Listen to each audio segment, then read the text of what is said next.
My name is Rich Schmidt. I'm here with Doyle Hinman at his house in Eugene. It's January 15th, 2016. We're doing an oral history interview. And Doyle, we like to start all of our interviews with wine people the same way. And it's a very nice question. Why wine?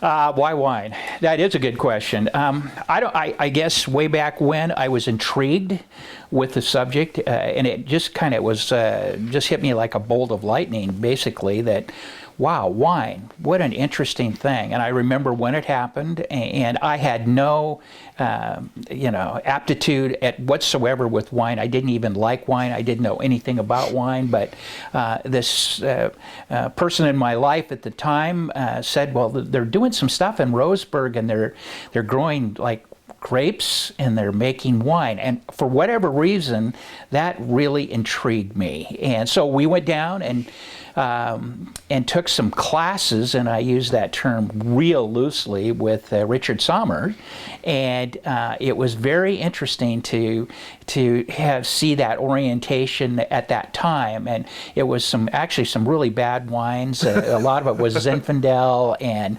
Merlot and Cabernet, and but we really learned something, and it just sort of intrigued me, and I went from there to I guess the ultimate, doing a winery, et cetera, et cetera. So it became my life. Do you have any idea now, looking back, what it was about wine that intrigued you? Was it working with the earth? Was it something fancy about wine? Do you have any idea what struck you? Well, I think in perspective, I appreciate the question, because it gives me, from this point of view, why has it stuck with me personally? And I think a lot of it has to do with all of the creative part of it, the cultural part of it. I don't know. It's something that touches all my senses, and I think it's unique. I've always liked to do that kind of thing in my life. I worked in television for a long time, and not a long time, but I worked while I was going to college, and I was a TV director, and I guess I just like having these different types of occupations and or involvements, and I guess this is an occupation, but no, I just it just seems to satisfy what I want to do with my life, and it sort of is rubbed off to my whole family. My daughter works for a winery in Washington, and worked for a big international importer for a year, worked at King Estate. My youngest son works for Southern Wine and Spirits. So we're all sort of we're engulfed in the wine industry, and not necessarily in a particular slot. I think we're just kind of all into wine in general, so I think is a good thing. So you go down to Roseburg, you meet with Richard Sommer, then what? Well, okay, that kind of hit the button. So what do you do next? Well, you try to find a site to do a vineyard, so and you try to find grape cuttings, and then you try to figure out what you're going to plant. And I think one of the mistakes that I made initially, which I think a lot of people made, is that you plant what you like to drink, which is ridiculous. And hence I liked Zinfandel, and I got some Zinfandel cuttings and went through that. Didn't even think about, well, what would grow, what would sell. And I think a lot of people at that time were just enamored with wine. And so I think that, and obviously I've learned going through the phases and levels that marketing is a very, very important part of the thing, and you've got to market wines that work, and et cetera, et cetera. So I don't know if that answered your question, but well, so how did you choose the area? How did you set up? Well, I found a piece of property that I liked, and I thought it was. And again, it goes back to I found the key word. I found a piece of property that I liked, and not necessarily the best for vines. And at the time, I was going through a divorce, and so it was kind of a awkward situation that my mother-in-law was going to buy the property for at that time, my wife and I, and so she stuck with the program, even though with me, and her daughter went the other way, and so we bought that property. I had some cuttings. I placed the cuttings in the ground. The second year, the cuttings didn't work really well because I didn't do a really good job with trying to get the roots, etc. Next year, I bought cuttings from Dick Erath and Chuck Corey that were in a a greenhouse, and they weren't adapted to an outdoor environment. And so, again, the short version of that long story was that the second year didn't work really well either, but I had a little bit from the first year, a little bit from the second year, and then we kind of went from there for my first planting. So you're starting from scratch. What's it like? Is it overwhelming to try to start a vineyard? Like, how did you get all the jobs you needed to get done? How did I get it all done? I think one of the things that helped me do that, was back to that wine passion. I had a job or a project that I was working on, and I was so committed to it. And the more I got involved with it, the more people that I met and kind of shared that vision. So you all kind of went together to try to accomplish this crazy thing of trying to make wines in Oregon. And at the time, I think initially, and a very important part for me was that I was really smitten with Riesling. And Riesling was a varietal that a lot of people, well, actually Riesling was a pretty big part of what was going on. Pinot Noir was definitely there, but Riesling was a big part of the Oregon wine industry. At that time, we had a visitor that came almost every year, Helmut Becker from Geisenheim, and I had a chance to meet with him kind of one-on-one at an event in Portland and ask him, could I come to Geisenheim and kind of learn more from you? And absolutely. And I remember him said, "You come." And I went, "Okay, I will. I will come." And so I did. I went to Germany in 1977, spent 6 months at the Wine Institute, and learned a ton of stuff. And I think what it did, it reinvigorated my passion, and then came back and in 70. Well, it was the fall of '77, and then borrowed money from anybody that would give it to me, and started the Hinman Vineyards, and so it was. And then that completely involved a whole nother aspect from that initial grape to now wine, and then we've certainly got our ego fed, because the first year there was only one other winery in Eugene, and when we went on the marketplace, our wines, we sold out immediately. And we didn't have a lot of wine, but we were a phenomena here in Eugene, and some of the news articles and things that Rachel's looking at as we're speaking here is there's just a lot of information, and I was just inundated with interviews and things, and that sort of fed the whole thing as well, and then I think that the things of business came into play, i.e. running a business, money in, money out, marketing wine, integrity of the wine. Those are things that I think we were so hung up with the wine thing that there was those details of the foundations that came into place and had some huge impact on the success initial success of Hinman Vineyards. So you talk about work with Richard Sommer, and then getting plantings from Dickie Erath and Chuck Horry. So what were some of your initial impressions of the rest of the wine industry in its kind of nascent days there? Oh, very positive, extremely positive. I can't. Everybody was trying to help each other. I remember going to various meetings at various people's houses up there, trying to pull us together. And most of the action was all up north. And both Dick Ponzi and Dick Erath were very involved with that. And they really tried to put together an organization to kind of deal with it, and I really appreciated that. Down here, Fred Benoit was a very important part of what was happening here, and Fred and us we were bonded at the same time. He hired a winemaker.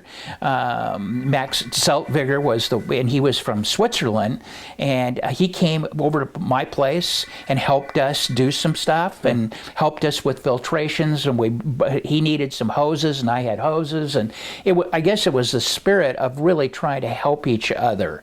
I didn't see a lot of competitive. Well, again, I think the people that were doing it at the time were involved with wine, and that business element, I think, we certainly didn't have it, but I think most everybody else didn't have that business element, but it came quickly, and it needed to. So, what do you attribute that to? In terms of was it just a right group of people who started the industry? Did they get along really well because they had to work well together, or was it just kind of a luck of the draw? Well, to use your term, luck of the draw, I think, but I'm going to go back, and I hate to overuse the word, but I think it was passion. We all shared the same vision of trying to do something with, with this magic thing that we were doing in Oregon. It was, no, you can't. I remember going into the trade, and you can't grow wine grapes in Oregon. It's too wet and it's too cold, and you can do blackberry and boysenberry and raspberry wines, et cetera, et cetera. But I think the people that were involved at that time really shared to try. They knew we had something going, and even in my crude way of not having the depth of knowledge, I knew that there was something going on here, and there was some real interest. And I think that's been so. Well, I don't know. I was going to say exciting, but I'm not sure that's the right word. It's been just a very interesting thing to see how the growth has happened with the Oregon wine industry from where we are in 2016 to where I started out in '79, and the things we were focused on, and et cetera, et cetera. Just how much progress has been made, and how you can go to an international event in Asia or Europe, and people know it. I have to say it's predominantly Pinot Noir, but Oregon wine is a phenomena within the Oregon wine industry. And when I started, it wasn't. It was just kind of a redheaded stepchild, I think, so to speak. But it's been fascinating to see that change, and I go to meetings, and the meetings that I go to, some people are frustrated. We need to do this and we need to do that, and we do need to grow. But if they only could see where we have come from way back when we were meeting in the fire hall in Tualatin, trying to figure out what the hell to do, to where we are today, it's a huge change, and to see that and to live some of that is extremely rewarding for me. Can you give me an example of when you got in the industry, say 1980-ish? What were some of the big concerns for you personally, or for the industry in general? I think that there was a big concern for me. I can't speak for a lot of people, but I think for me was wine integrity. I think that we got a lot of naysayers because, again, you're in Oregon and you can't grow grapes and you can't do that sort of stuff in this kind of climate. So I think it was very important to come up with quality wines. And I think most of the people, not all, with the exception of David Lett, who had a degree, and Erath, who had a little bit of experience but not much, that none of us had that formal training in making wines and understanding, some of the idiosyncrasies of not sterile filtrations and all that sort of thing. I think we understood it, but not at the level that I think this current wine generation has. So to answer your question, I think wine integrity was a big thing for me. And I think that, I don't know, we just kept plowing to try to get the word out. At Hinman Vineyards, we didn't do much marketing outside the state. When I started to work for Henry Estate, that's where I really blossomed as far as my contacts with distributors and selling wine and meeting people from all over the country, and for that matter, all over the world. That was a very important, I think, thing for me that needed to happen. And I think rewarding for me to be one of the first to do that. I mean, I remember when I first started working for Henry Estate, we did Vin Expo in Bordeaux like 3 different years in a row, and that was every other year. But so we and to go there and have people come up, and we were a curiosity, and we were at that time we were the only one. We were with the Washington group, but we were kind of the only one doing the thing. So I think that getting the word out was something that was important at that time as well. So I'm sure there's others, but those are the 2 that are at the top of my head. Sure. So when you've got everything started and you're passionate about the wine part of it, and then you have to start dealing with the business and the marketing part of it, how did that work? How did you deal with that? Well, I dealt with it with bringing on a partner, and the partner at the time was a friend, and he was equally as passionate. He just wanted another job, and he thought this was fun, and I don't want to downgrade what that partner did for us, but he had more business expertise, and I use that term loosely in our case, than I did for sure. And so he got involved with that part of it, and then I sort of swung to being involved with the wines. But what really took me away from, I think, that integrity thing that was so important, and I wasn't involved there because I was trying to sell this stuff. I was trying to market it. I was driving all over the state, Eastern Oregon, and I remember going to was it Burns? It wasn't Burns. It was LeGrand and places just to try to get that wine out there. And when you do that kind of thing, you're kind of leave some of the things that you really need. And I think we suffered from that. And so trying to bring other people into the fold and was a way of doing it, but maybe they weren't the right people, and I think that had a lot to do with our lack of success at Hinman Vineyards, and ultimately we had to sell because we ran out of capital to make it work. And I think if we would have been smarter and had more business savvy, that we could have maybe done something differently than what happened. So before that happened, though, you said you were an initial success and actually one of the biggest wineries in the state for a little while. We were. So what was that like? Well, I think I appreciated it, but it was more, we got to do more. We got to make, we're selling all this wine, but we're not making any money. What's the deal with that? And one of the things that I thought was interesting is that when we would do, and at that time there were lots of events, festivals and tastings, and I remember the Lane County Fair had a wine room, and there was all kinds of stuff going on. And I remember when Hinman Vineyards was the #1 winery in the state, it was funny that, and it was growing, and there was always new people, but nobody wanted to talk to us.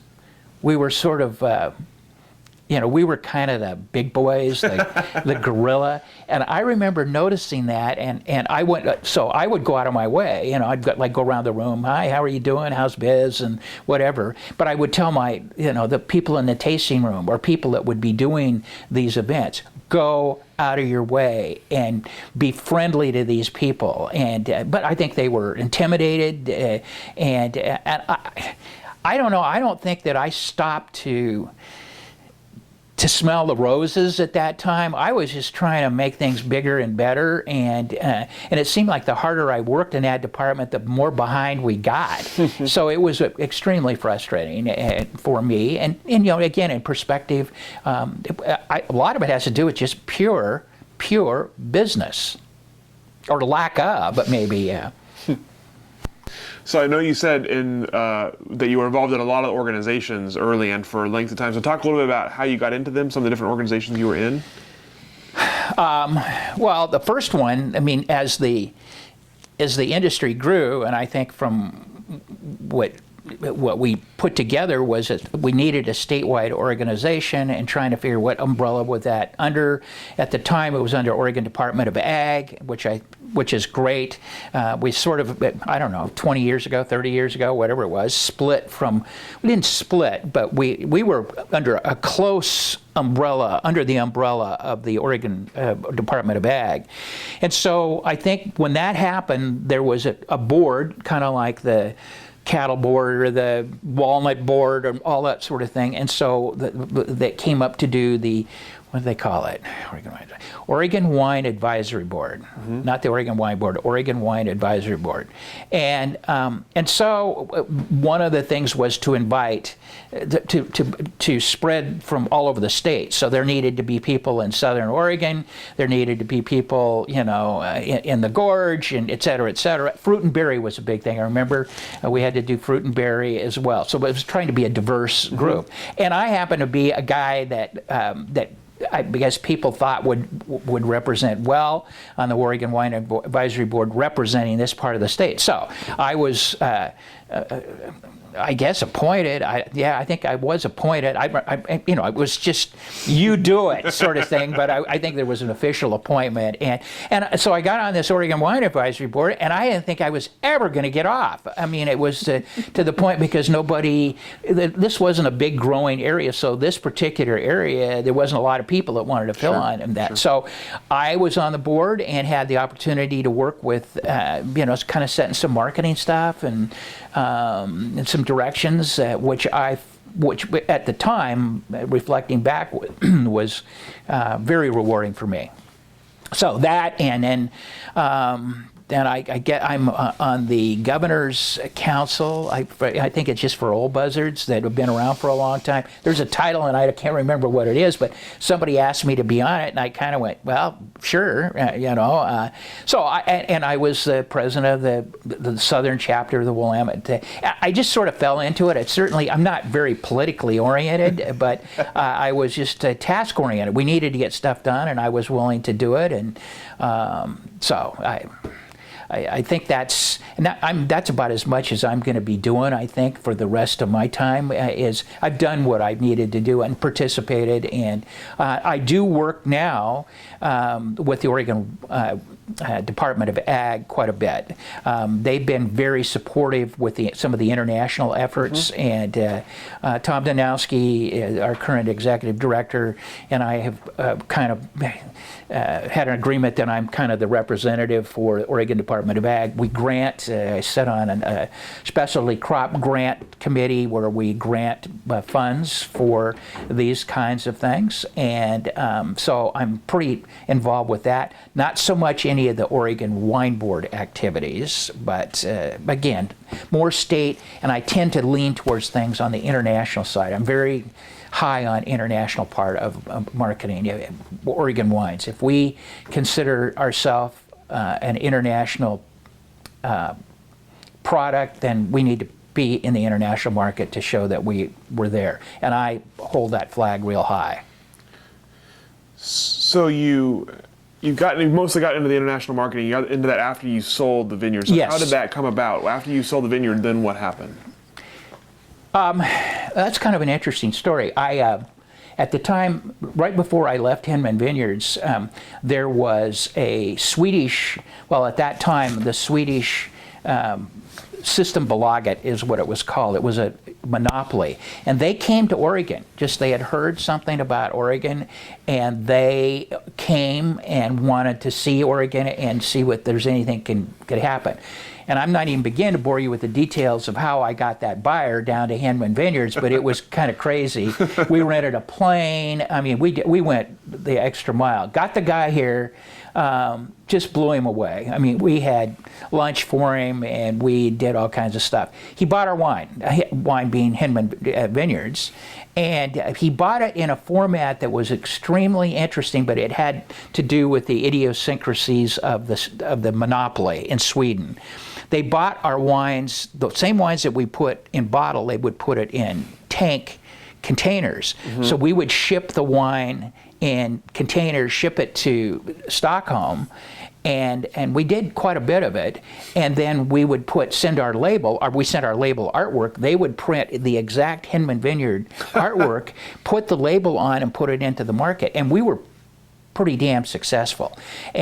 But way back when, historically, to be in the European Union, there had to be some things done with the bureaucracies, and so they had to eliminate that. So we got flushed down the drain with that.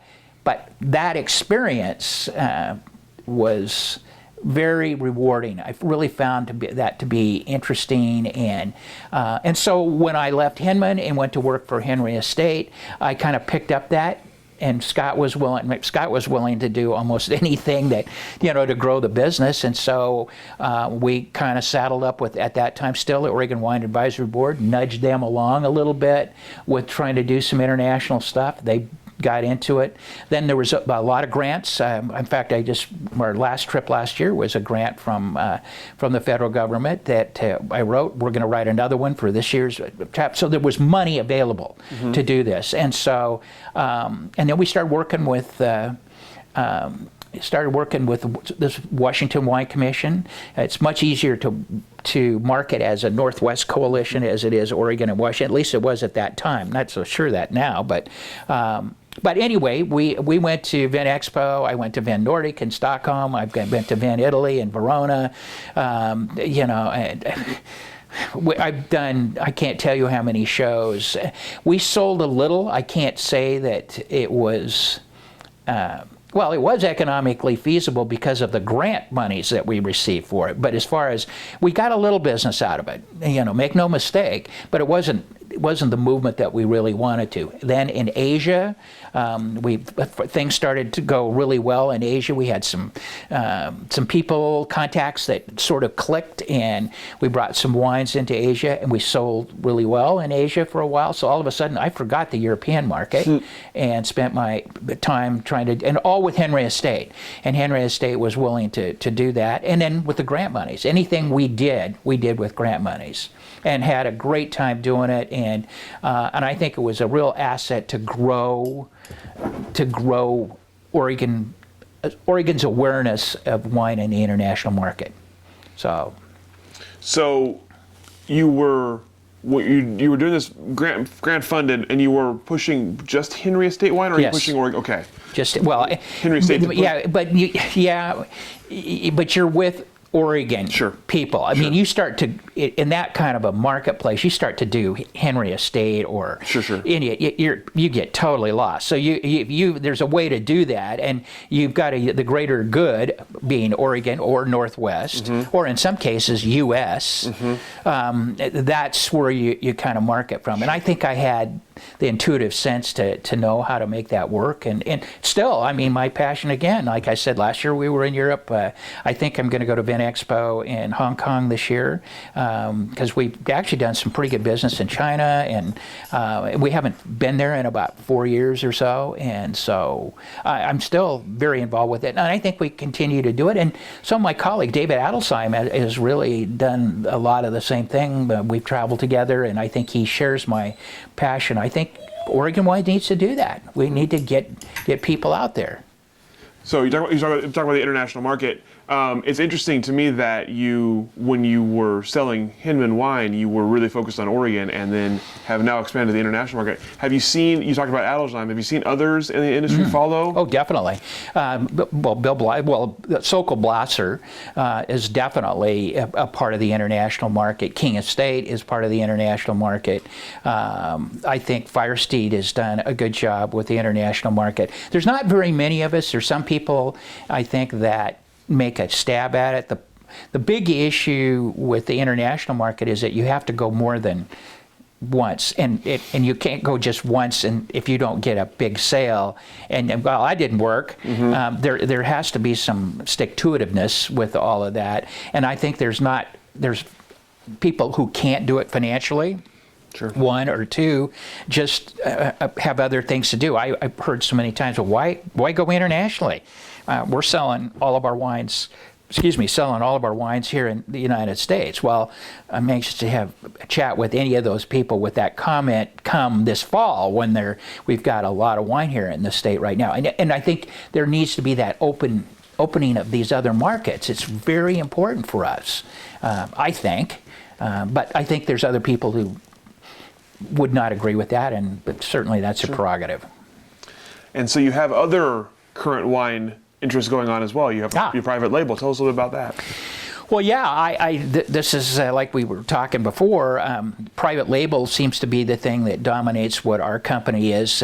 I should maybe take a step back and say that in 2006, we had an opportunity to do our own family brand, and it's called 5H. 5H, my last name is Hinman, starts with an H, and there happens to be 5 in the family. So it was kind of a little play on words. And we had fun with it, and so we did, and we had mild success with 5H. And in the process of marketing and sales, we came across some opportunities for people interested in doing Pinot Noir, mostly on the East Coast. They wanted to do a private label for their distribution that wasn't in another store. They had complete control of their pricing, etc., which that's kind of the way private label goes. And then we had, my daughter's the one that actually, Chelsea was the one who made the original connection with our first client, and they wanted to buy Pinot Noir, and they came and we tried the wines and they liked them, and they gave us their label, and we found wines for them out in the trade, and we did the job. We work out of a kind of an interesting little facility here in Eugene called Eugene Wine Cellars, and they are it's kind of a custom crush facility down by the railroad tracks. It has no sex appeal whatsoever, but it's a good place to do wine. There's good people there, and we did a bottling line, so we have kind of a control over doing this process. So we started that out, and we sold, at the time, we sold the wines for at a price that was very competitive, because we didn't have to have any expense to do the marketing part of it. So it was just kind of a raw number. And in the interim, I think one of the strengths that I came to the party with is that because I know so many folks in the industry, that I could go source this wine from other people. I didn't particularly want to make it. I didn't want to go in that direction. I wanted to buy it from the bulk market. And so that's what we did. We went and got some samples, and we sent those samples to our clients. They would make the yay or nay sign. I like this. If they did, our protocol is that 50% of all the costs need to be up front. We use that money to buy the bulk, and yada, yada, yada. And so that kind of got out. And we had another couple of clients approach us, and we have now, I don't know, maybe 8 different clients, and it's worked really, really well. And it's a very, very easy, simple business plan, and we want to expand that simplicity of our business plan.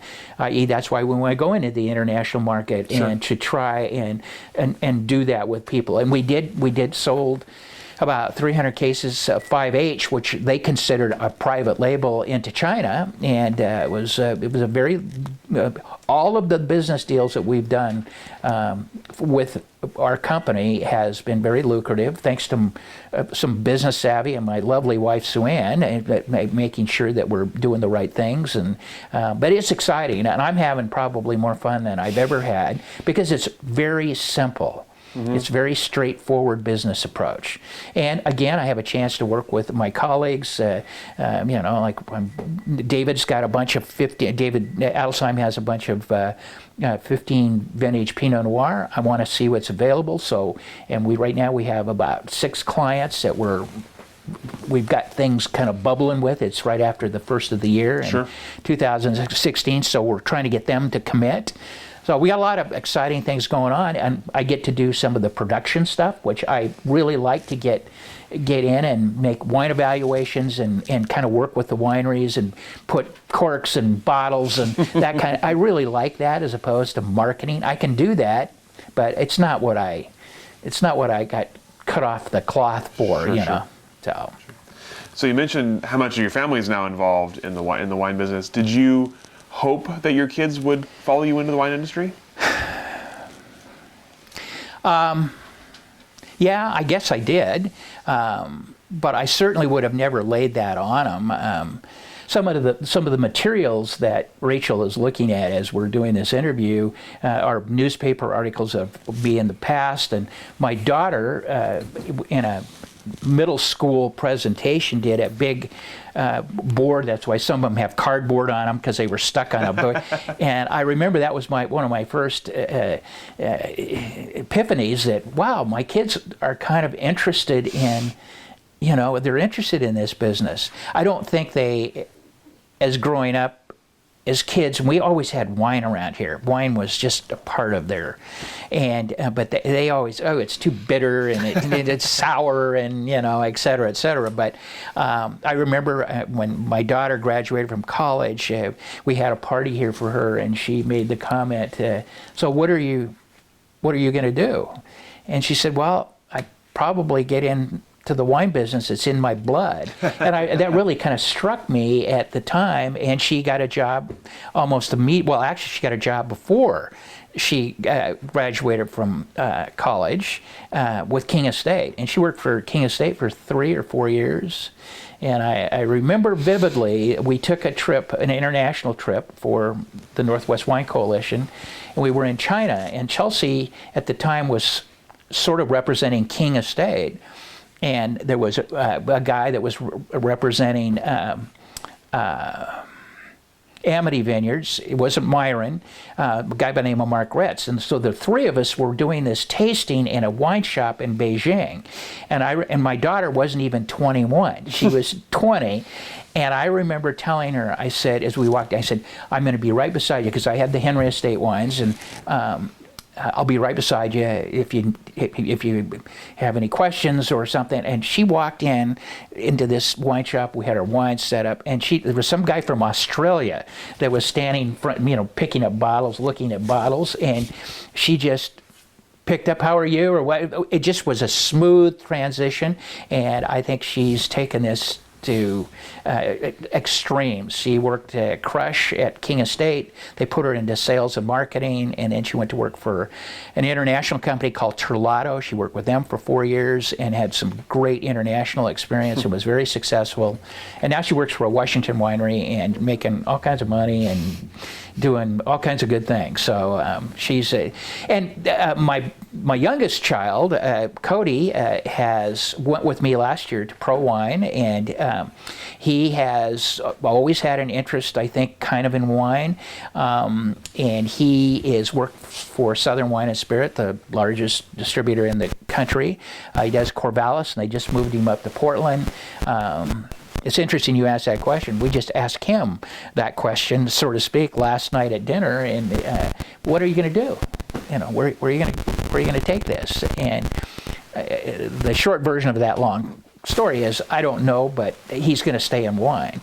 And then my middle guy, who I'm traveling with, is Brady. He works at a deli here in Eugene at Capella's down the street. And he's kind of been in and out of production a little bit with us. He's still sort of formulating what he'd like to do. So we'll see where that goes. But I think, and my wife, to speak for her, is, she was a teacher. She retired about 3 years ago, and she has always been on the peripheral of all of this, and she's taken a very active role in the private label business. We really have a handle on where we're at with this business, and we need to. I think all of the shortcomings we've had in years past with our wine projects have really conditioned us that we really need to be on top of this, and thanks to Sue Ann, we really are. And so it's a family business. I think I've seen some family businesses that are not real congenial, and so it scares me a little bit to put everybody together. I don't know if that's a kiss of death, if you so to speak. So I let them do what they want to do, but I think they're pretty intrigued with wines, and I think both Chelsea and Cody, and Brady for that matter, I think know a lot about wines. And I know when Chelsea got her job at King Estate, and I knew the manager at the time, and that's kind of how she got the job. And I think he said that Chelsea doesn't even know what she knows. There's a lot of people that don't know the difference between red wine and white wine, and Chelsea knew a hell of a lot more about that. Mm-hmm. And I think that there's a certain intuition that you may have when you've got that depth of knowledge. Mm-hmm. And I think that's one of the things. Not that we talked about that last night with my youngest son. It's not that about knowing much about wine, but I think there's wine specific, but it's where wine, how it fits into our culture. Mm-hmm. And I think those two kids get that for sure. And I think that came from our family environment, living up with wine. Like I said, you can go in our kitchen and there's, probably 10 or 15 bottles of wine sitting in the corner over there that we've been working on and trying to figure out. So that has to be pretty rewarding for you to be able to work so closely with your children, especially. It is. Thank you for even recognizing that. It's been a great experience, and especially to see, like last year, Cody, he's 26, and at the time he was 25, and not so communicative as we would like some, but to see him in action, to stand on the floor in London, and the way he handled himself and the knowledge that he knew, mm-hmm. and then to go to Pro Wine and spend 3 days on the floor talking to international buyers, and to see how he handled that, how he adapted to that person who was asking the questions, and then having that depth.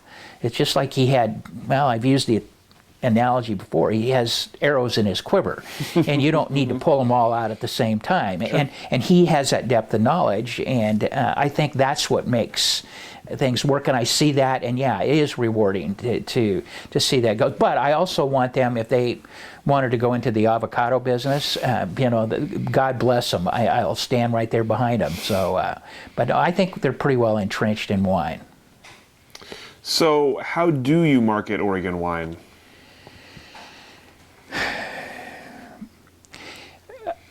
I think that you market Oregon wine, you kind of look at who you're marketing it to, and kind of craft your message to that entity. Mm-hmm. And I've said this so many times that we can sit in our ivory towers coming up with programming for our distributors nationally and say, well, we're all going to do post-offs, or we're going to do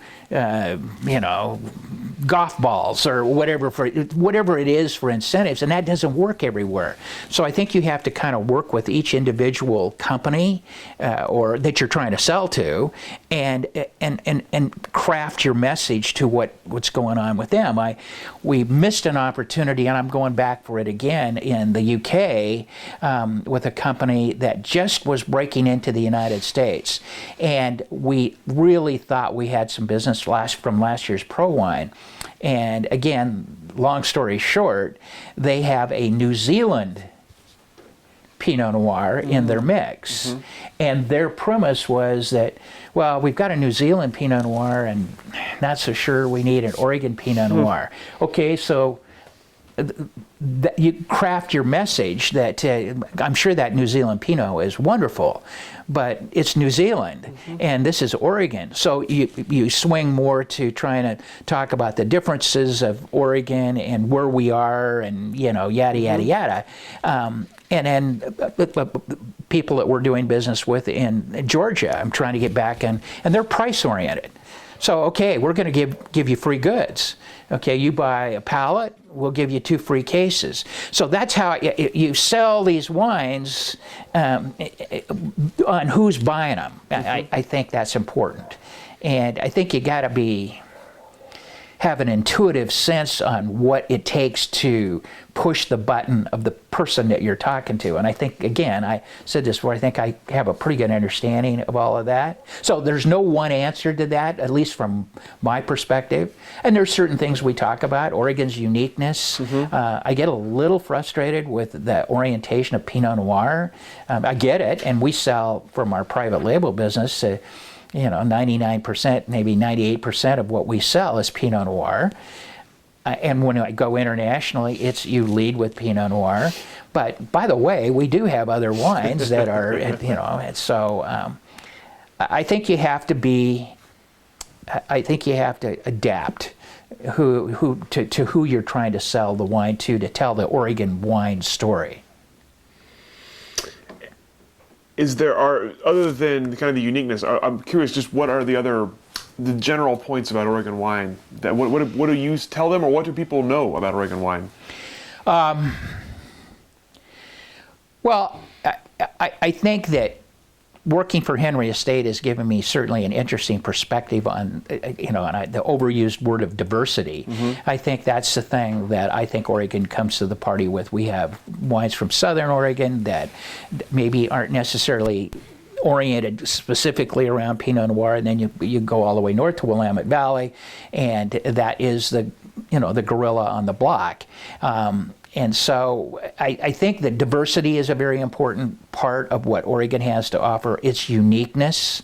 And I think that and the growth that it's had, it is really phenomenal. And people see that, and I think they want to be a part of it. You feed on that, Oregon is, and it's interesting, at least I think with our private label business, we have been to the point where, how do I say this tactfully, that there's a point where there's a very high profit margin on some of these things, to the point where you can really lower the price to ridiculous levels. And I think we have to be very careful, because Oregon, Pinot Noir Oregon to Pinot Noir is a value added concept.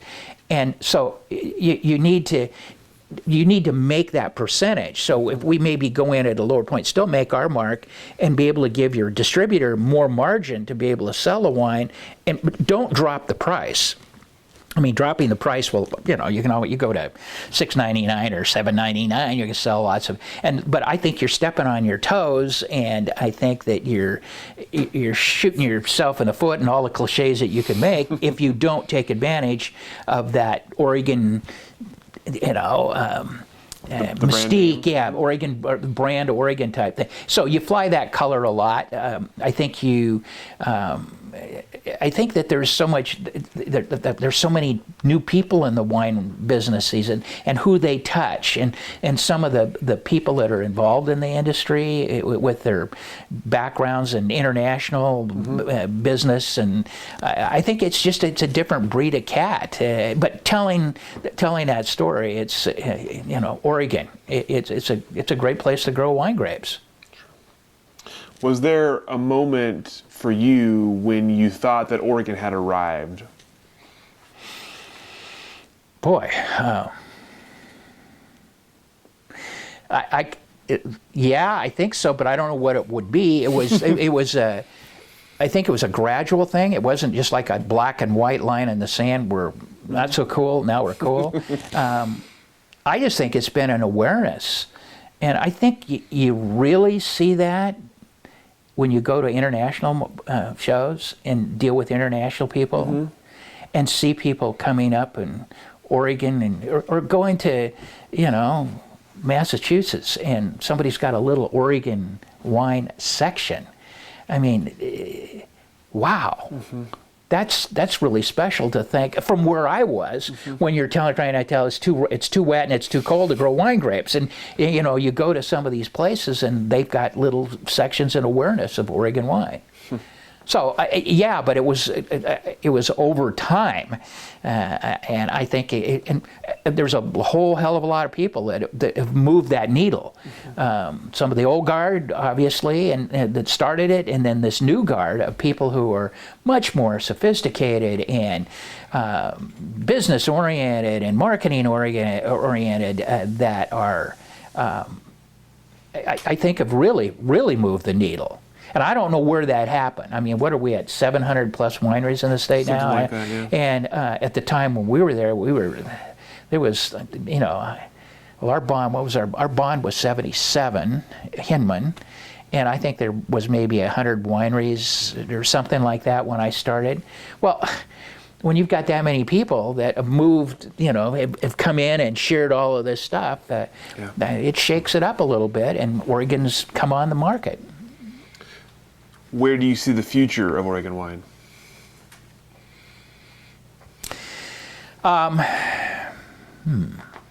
Or where would you like it to be? Well, I like it where it is now. I mean, I think that it's just trying to control the ebb and tide, I think, of supply and demand. My sense is right now, and again, that's my intuitive sense, that we have a huge supply. So I guess in a perfect world, I'd like to make sure that all of the wine that is grapes are grown from wines being made from those grapes is going to be sold in the market. Mm-hmm. And I think that, and it may, I don't know, but I'm sensing that there's a different situation going on as we speak here on this date. But I think we've got a great, governing board with the Oregon Wine Board and Tom Danowski with his leadership. We've got some great people in the industry that I think totally get the wine thing. I think that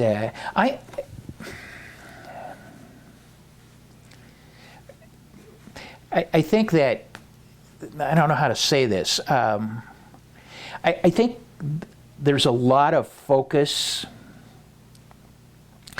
on these appellations, these different appellations around the state, and I respect that, to show the nuance of a growing region, the Eola Hills as opposed to the Dundee Hills and wherever these are. I'd like to see us more dilute those nuances and go with a broader, to sell good Oregon Pinot Noir, a good quality wine where people make a profit growing grapes and making wines and selling wines and represent us, as opposed to trying to sell the nuance of a slate-covered soil type, that kind of stuff. It sort of drives me crazy. I get it, I understand the marketing, and I understand the different nuances, but I think when you start to go at that level, you certainly eliminate a lot of other people who don't care and who are not affected by that. They just want a nice bottle of wine they can put on their table at a reasonable price. And I'd like to see us, and that's the direction we're going personally with the things that we do. We're going with that kind of premise, as opposed to this splitting hairs with a certain subculture or not culture, appellation, and so. And that's just a personal feeling, and I think that everybody can do their own thing.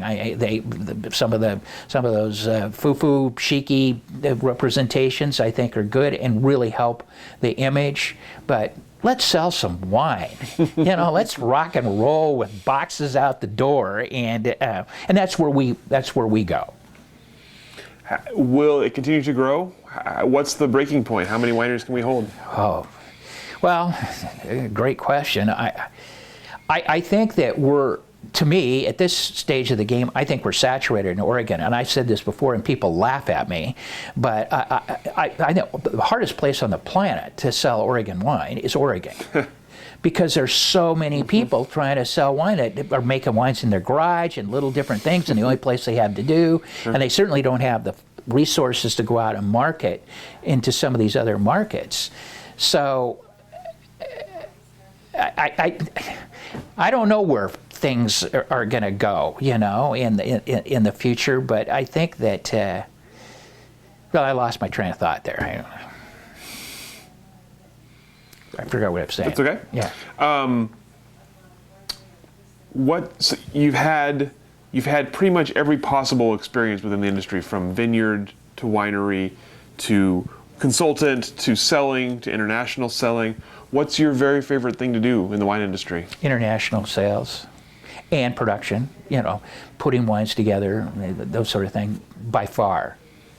Those are the two things, and I'm doing them. And at this stage of my life, I'm 73, almost 74. This is, I'm in nirvana as far as is being able to do the things I want in this industry, and then seeing my kids kind of get involved at this level to be determined how far. But no, things are pretty good. I mean, I can't I can't sit here in this couch and complain too much about how things have gone. I've had believe me, I've had some rough roads down within this, I don't know, 40 years, 38 years, whatever it's been.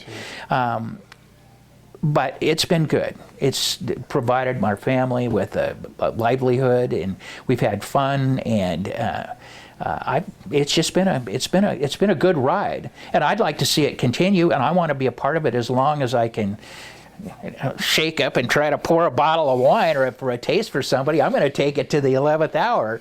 And I think that spirit was what I had when I started this business, or started in this business, and I think that's where I'm currently at. So I kind of see, and that wisdom has certainly grown with all of that experience. That's what I think that's what I can come to the party, as well as some of my colleagues too that have had that experience. And when we were talking about Bill Blosser at Pro Wine last year, for him to be there, he's seen it too, and Dave Adelsheim was there as well.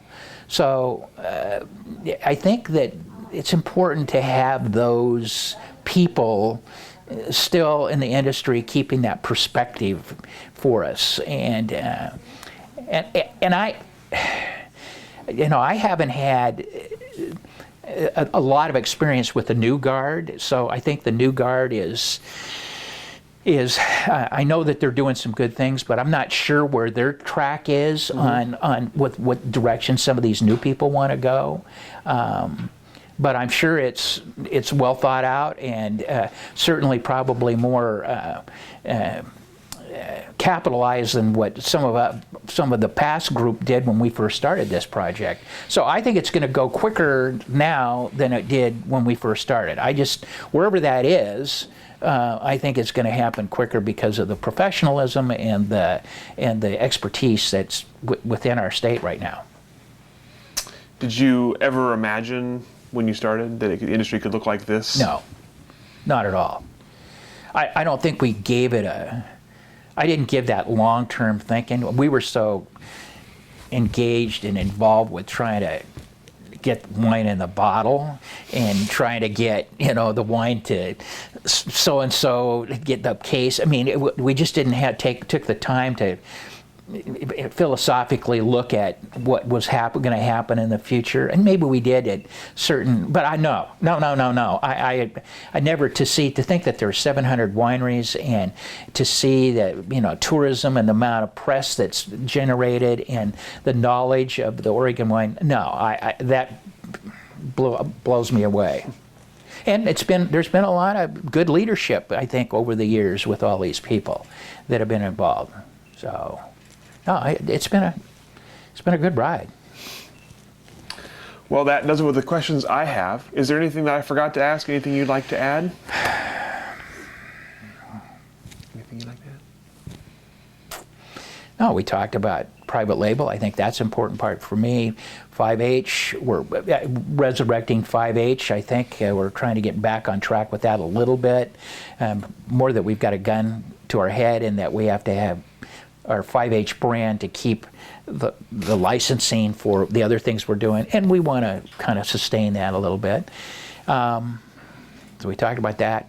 Certainly talked about Henry Estate, good old days. No, I think we, at first blush, I think we've covered it all.